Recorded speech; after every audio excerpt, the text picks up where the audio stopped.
Welcome back to the TSYS Payments Hub. In today's episode, we explore a new payment concept that promises to level the playing field between buyers and suppliers. Some say it could take the B2B payments world by storm. Let's find out more. When you think about dynamic discounting, the best place to start really is in the beginning. It's always been about buyers and suppliers and their relationships. Now, as checks move over towards e-payables, what we find is that these buyer and supplier relationships are somewhat constricted. Buyers are on board because issuers have convinced them, stop writing checks, use these e-payables, and we will give you a rebate on the actual goods or services that you've ordered as long as you pay through via an e-payable.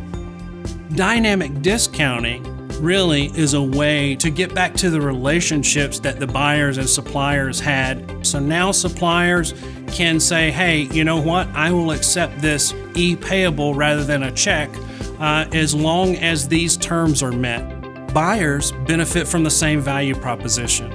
But it's even better because now they can have more suppliers on board, where suppliers felt like the financial model was way too expensive and that they had no control over the model. Dynamic discounting gives these flexible trade terms so that now more suppliers are playing because they have more of a say in how things work. As for the issuers, it doesn't matter how many buyers you have on board. If no suppliers are on board, the program fails. So the issuers benefit from dynamic discounting for the same reasons that buyers do, and that is that more supplier participation feeds the model, makes happy buyers, and makes happy issuers. The predominant argument against e-payables still remains the simplest one, and that is suppliers say it's too expensive.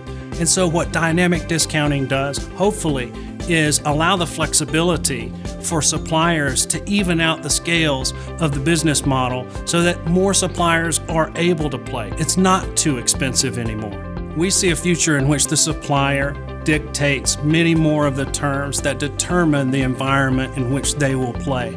If you think of dynamic discounting not as the answer, but just as a stepping stone to create the environment for the true B2B marketplace, then dynamic discounting gets very exciting.